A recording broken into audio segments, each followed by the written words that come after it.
Büyük bir şok yaşadık. Ne yapmak istersem yani aslında şöyle hiçbir mantığı olmadan o binanın önüne koşuyorsun. Oradan senden bir şey istiyorlar, sonra diğerine gidiyorsun. Bir hanımefendi yemek yerken gözlerinin dolu dolu olması, İstanbul'da ne kadar fazla lüks içerisinde yaşıyoruz bunu hissettim.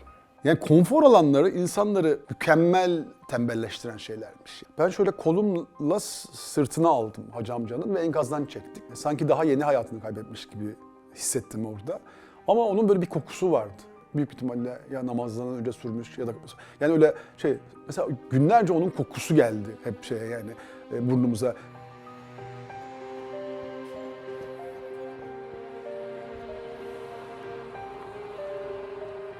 Tamam. Başlayalım. Herkesin düşündüğü gibi ilk aklımıza gelen şey şuydu. Ne yapacağız? Yani çünkü hiçbirimizin böyle bir tecrübesi yok ve nasıl davranacağız? Üstelik de bu sefer tek bir şehir değil, 9 ayrı şehri oldukça fazla etkileyen. Ben Kilisliyim. Ailem depreme Kilis'te yakalandı ve onlar uzun bir süre hem arabada hem köydeki evde yaşadılar. Ben evdekilerin durumunun iyi olduğunu düşündüğüm anda başka bir bölgeye gitmem gerektiğini düşündüm ve biz Ömer abiyle, Ömer Seyfi Aktülün'le, siz onu Şazeli lokantalarından tanıyorsunuz. Bana dedi ki havalimanına gelin ve bir şekilde biz Maraş'a doğru gidelim dedi. Ve biz ne olduğunu bilmeden arabanın içine de biraz eksik doldurarak doğru havalimanına gittik. Ve buluşup Maraş'a indik. Kahramanmaraş'a iner inmez insan bir tokat yiyor. Benim de 1,5 yaşında bir oğlum var. Uçakla gideyim dedim, onunla vakit geçireyim dedim. Ertesi gün Kahramanmaraş'a indim.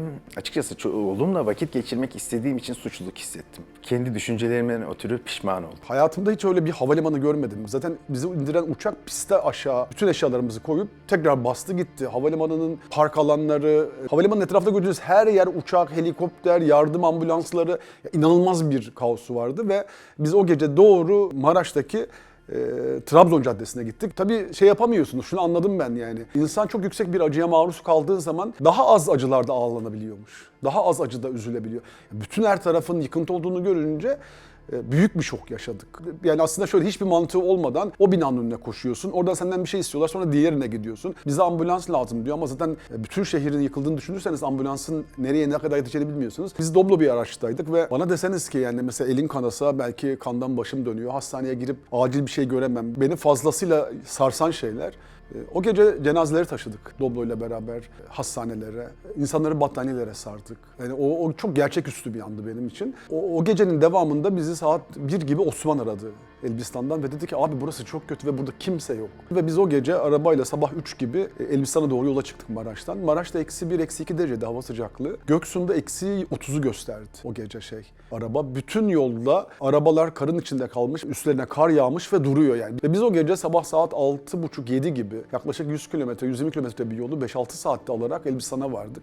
Hayatımda gördüğüm en inanılmaz manzaraydı. Çünkü şöyle binalar yıkılmış, üstlerinde kar örtülmüş. Bazen binaların önünde 1 ya da 2 kişi oturan görüyorsun. Çünkü kimse yok artık şehirde. Hepsi yardıma koşmuş yani. Ve şehirde bir can yani aylar önce terk edilmiş bir şehir gibi duruyor. Tabii bu bizi çok etkiledi. Ömer abiyle uçak yolculuğunda şunu söyleyeyim. Ömer abi hem Van depreminde hem Elazığ depreminde yönetici olarak bulundu. Ve o bize şunu demişti. Bak Ömür dedi, sana birinci şeyi söyleyeyim. Asla depremzedeler ikinci el kıyafet yardımı talep etmezler. Çünkü böyle bir gerçeklik yok dedi. Bana aslında o yolda bütün o 2 büyük depremdeki tecrübeleri anlattı. Biz de depo tutmalıyız. Ve hakikaten onun dediği gibi biz Elbistan'a iner inmez o sabah depo yeri aramaya başladık ve sanayide boş bir dükkan bulduk. O gün o depoyu tutarken etraf kim varsa arayıp kardeşim hemen buraya gelin dedik. Ve biz aşağı yukarı 12-13 arabayla 100 kişi olduk Elbistan'da. Elektrik yok, su yok, hiçbir şey yok ortalıkta.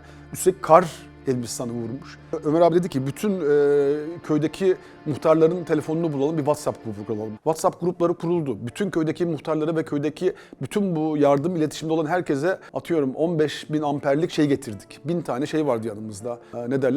Telefonu şarj eden makinelerden. Ve böylece kesintisiz bir iletişimimizle elimize yardım düşüyordu bizim. Hakikaten çok soğuktu. Yani o soğuk biz ilk bir hafta -20, -30'lar arasında yaşadık. Yani onu artık anlatamıyorum. Yani oradaki soğuğun bizim hiçbir karşılığı yok. Bütün kanalizasyon şebekesi dondu, tuvaletler kullanılmıyor. Hiçbir su akmıyor. Eline aldığın pet şişe su da donuk. Çünkü senin evin içinde ya da dükkanın içindeki sıcaklık da -11 derece. Yani biz bir suyu içebilmek için, yani ben şunu çok düşündüm yani. Eve geliyorsun, bir bardak su içiyorsun. Ya bu ne önemi var diyordum yani. Ama oraya gidince şunu fark ettik. Yani o suyu ilk önce bir ateş yakacaksın. Ateşin kenarına su dizeceksin. O su ısınacak. Sen de bir yudum su içeceksin. Pirinci yıkayamıyorsunuz.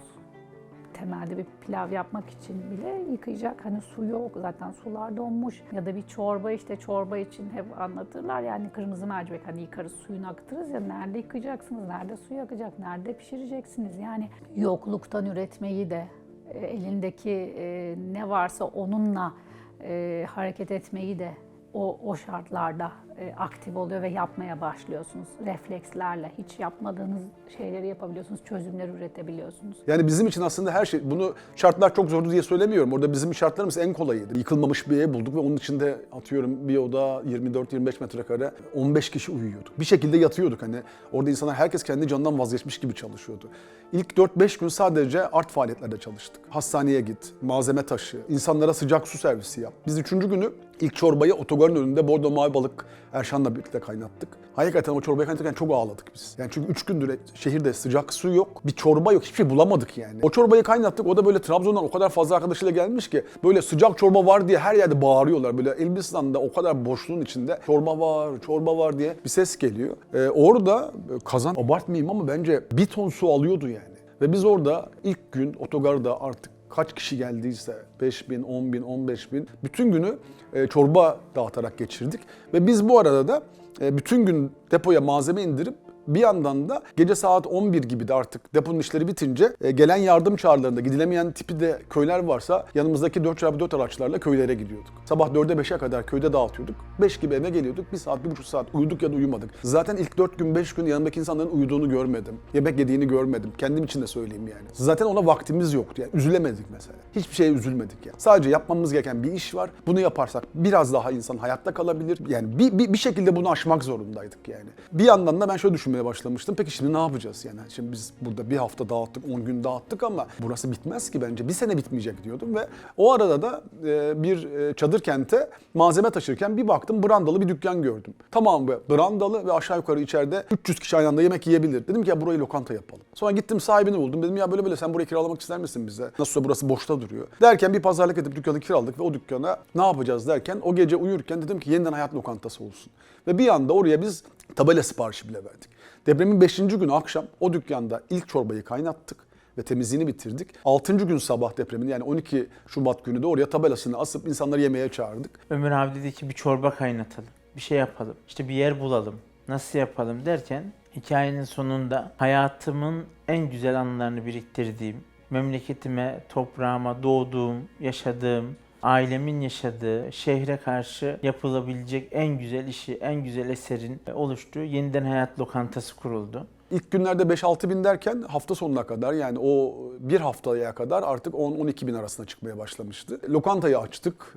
Hemen ilk günü şöyle söyleyeyim, Katık kardeşler gelmişti Yakup'la Sait o kendi ekipleriyle. İlk dükkana geçtik öğlen vakti. Akşama bir çorba kaynatalım dedik. Çuvallarımız 25 kiloluktu. Bir 6 çuval ayırdık hemen başlayalım diye. 6 çuval 300 kilodan bir mercimek çorbası yaptık. O da bereketiyle o gece bitti zaten. Mercimek olarak 400 kiloyu buluyordu. 300 kilo nohut kullandık.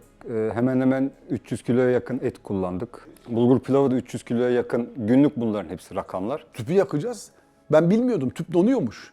Tüpleri açıyoruz, gazı yok. Dediler ki bizim çocuklar ya dediler abi bu donmuş. Ne yapacağız? Ateş yaktık. Ateş yaktıktan sonra su ısıttık. Isıttığımız sularla tüpleri şeyin içine koyduk, küvetlerin. O sıcak su tüpün dışından bir ısı sağladığı için gaz gelmeye başladı. Biz her taraf çamaşır suyla yıkanmadan yemek yapmaya da başlayamayız. Yani her yeri temizledik. Sıcak su gelene kadar da bulaşıklar elle yıkandı. Derken işte o ilk gazı açarak o suyu kaynattık. Daha sonra sürekli bir su kaynadı ama bu arada da şunu yaptık. Depremde hayatta kalan lokanta sahiplerini bulup onların dükkanlarına ne yazık ki yanlış bir şey ama yıkılan dükkanların içine girip malzeme aldık. Tüp aldık, kepçe aldık. Çünkü şöyle yani bizim 3 tane tenceremiz var. Toplasan aynı anda 200 kişiye çorba çıkıyor ama o kadar öyle bir talep var ki depremde bence bizim yaptığımız en önemli hareket orada şuydu. Ben hep çocuklara da şunu söyledim. Biz buraya bir lokanta tabelası koyduk. O yüzden bizden hiç kimseye bir şey daha istetmeyin. Bu lokantanın bir görünen bir de görünmeyen yüzü vardı. Görünmeyen yüzü deposuydu. Deposu hem Yeniden Hayat Lokantası'nın lojistiğini sağlıyordu. Hem de oradan gelen yiyecekler, giyecekler işte ne gerekiyorsa o anki şartlarda onların dağıtımı yapılıyordu. Mesela her boş kase alınırken bir tane daha ister misiniz diye soruyorduk. Eğer siz bir insana bir çorba veriyorsanız tekrar doldurma isteği bizim için çok önemliydi. Çünkü ya ne kadar fazla yardım edebilirsek bizim için o kadar iyi. O yüzden her verilen çorbada bir kere daha içer misin? Her verilen pilavda bir tane daha yer misiniz? Her verilen tatlı abi eve de götürmek ister misin? İçeri girdiğimde kuyruk vardı. Kuyrukta dikkatimi çekti. İnsanlar kovalarla gelmişlerdi. İçimden dedim, eyvah dedim, acaba alamayacaklar mı kovalarla geldiklerinde? Sonra baktım o kovalar dolu dolu halde insanlara iletilmeye başladı. Bu beni çok mutlu etti. 100 kişinin 60'ı restoranda çalışıyordu. Bunların 20 tanesi de garsonluk hizmeti yapıyordu, temizliği yapıyorduk. Aslında tam olarak kafamızda olan şey de oydu yani. Gelen herkesi bir an içeri girdiğinde depremin bütün etkilerinden kurtaralım ve hayatı yeniden başlamasına dair bir adım atalım. Haklarını helal etsinler. O kadar iyi dostlar biriktirmişim ki onların hepsi beni aradı. Abi dedi biz senin dükkanda yemek yapmak istiyoruz. Paflar ciğer kebabı yaptı. Atıyorum Özikizler künefe 7-8 bin porsiyon künefe yaptık. Ve bir süre sonra şunu fark ettik. Biz akşam saat 4 ile 6 arasında aile müşterilerimiz geliyordu.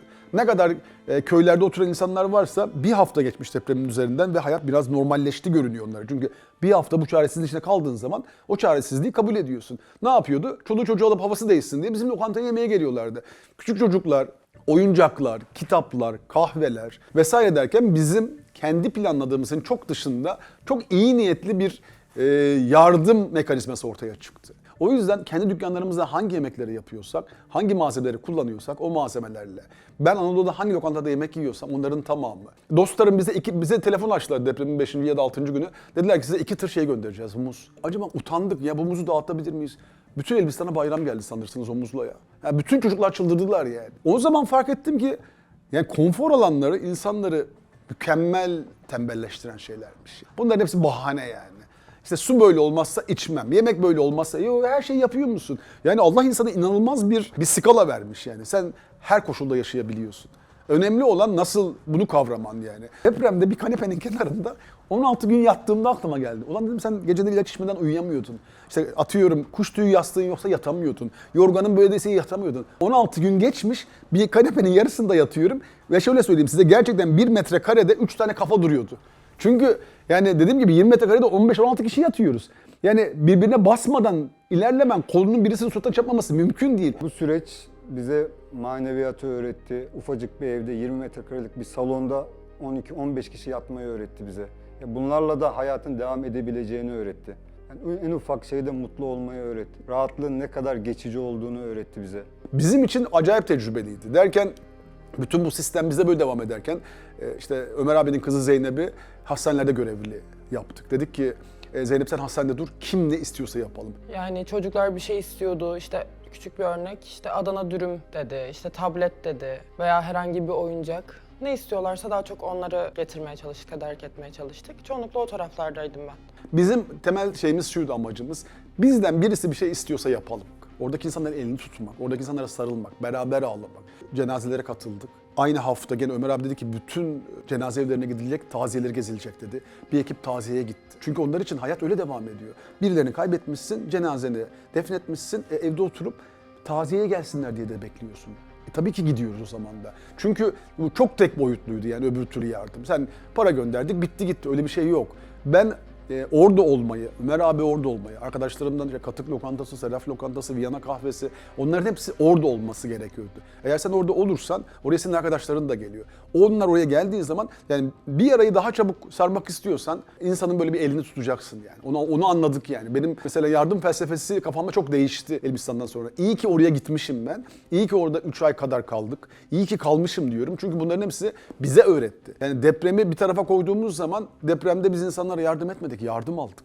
Yani nasıl insan olabileceğiz? Nasıl olmalıyız? Nasıl yardım etmeliyiz? İnsanlara niye orada olmalıyız? Bunların hepsini bize öğrendik. Yani aslında doğru yola doğru bizim için bir adımdı. İnsanlara merhem olmanın verdiği, insanlara bir el uzatmanın verdiği bir ruh hali ve heyecanı vardı. Hem çok büyük üzüntü ve büyük bir kayıp ama bir yandan da insanların ihtiyacına en doğru noktaya dokunduğu yerdi orası. İnşallah lazım olmaz ama nerede tekrar böyle bir yardıma ihtiyaç olsa biz yeniden hayat lokantasını oralarda açmak istiyoruz tekrar.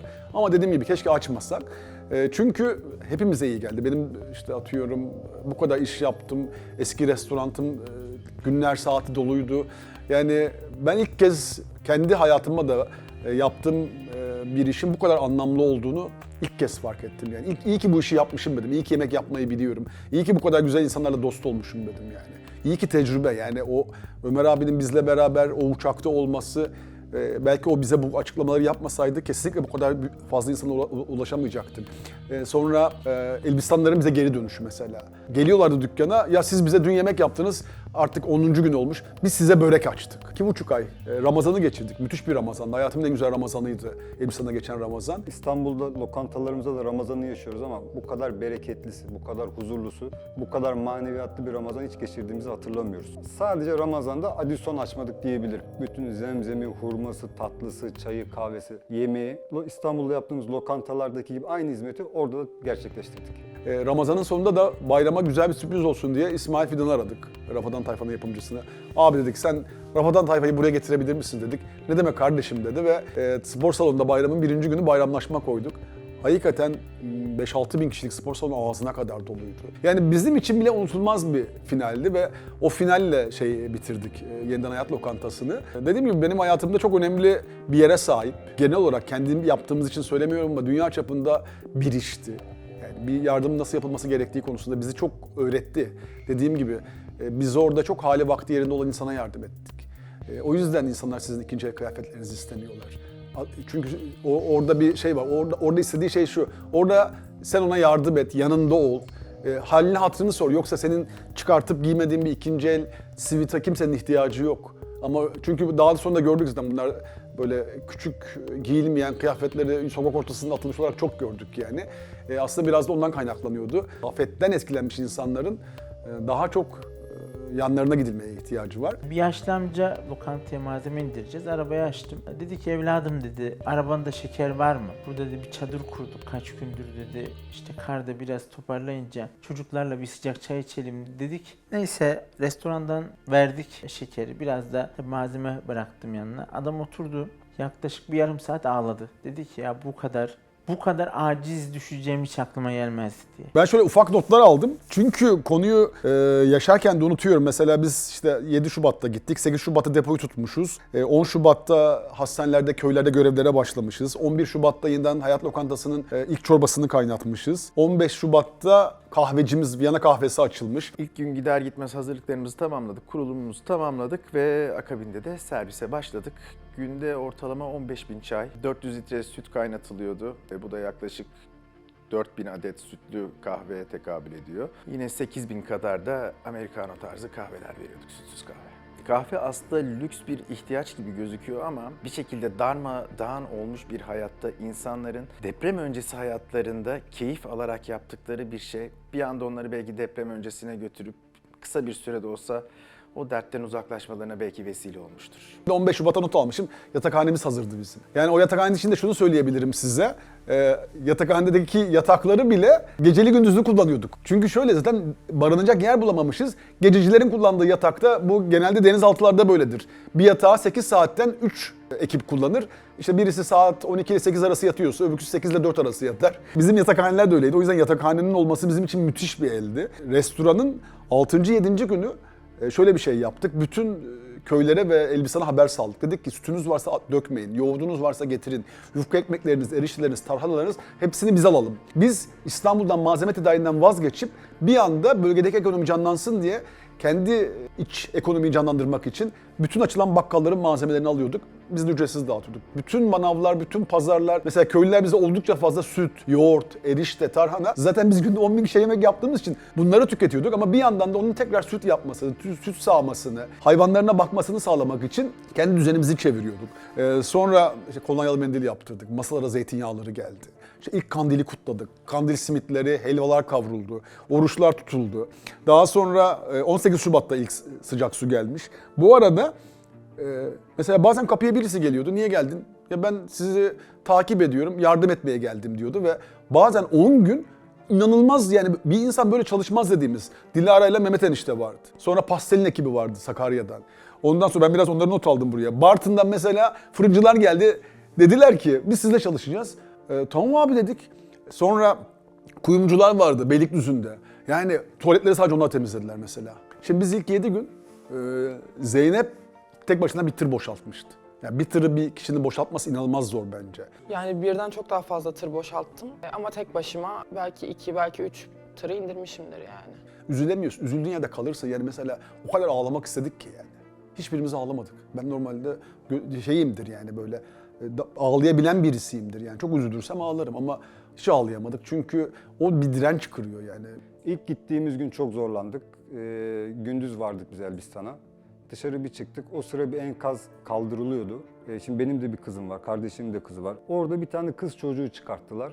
O hayatımızın en zorlandığı gündü ve en çok mutlu olduğumuz da gündü. Niye bir kız çocuğunun oradan çıkartılmaları, yani ben çocuklarımın doğduğunda bir bu kadar mutlu oldum. Bir de bu kız çocuğunun oradan çıkartıldığında çok mutlu olmuştuk. O anı kurtarıldı. O anı unutamam. Osman'ın çok yakın bir arkadaşının babasını çıkartırken Hacı amca Allah rahmet eylesin 4. günü çıkarttık enkazdan. Ben şöyle kolumla sırtına aldım Hacı amcanın ve enkazdan çektik.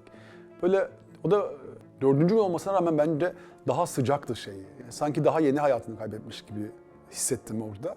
Ama onun böyle bir kokusu vardı. Büyük ihtimalle ya namazdan önce sürmüş ya da yani öyle şey mesela günlerce onun kokusu geldi hep şeye yani burnumuza. Yani böyle inanılmaz şeyler yaşıyorsun aslında.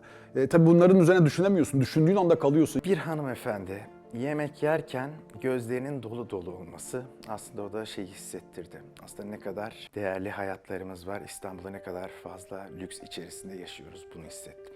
Çok büyük ve çok güzel bir işti. Yani ben de bu işin parçası olmaktan çok mutluyum. Çok güzel şeyler yaptık hep birlikte. Çok da güzel arkadaşlarım varmış Allah'a çok şükür yani. Böyle hepsi bunun için çok gönüllülerdi. Hiç kimsenin kişisel hiçbir şey önde değildi yani. Allah bir daha böyle şeyler yaşatmasın. 47 yaşındaydım depremin olduğunda. Bambaşka bir ömür akkor oldu 47 yaşından sonra. Artık öyle yaşamaya devam ediyoruz.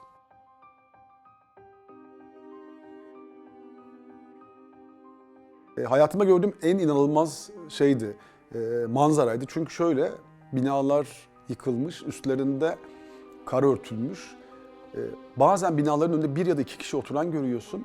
Çünkü kimse yok artık şehirde. Hepsi yardıma koşmuş yani.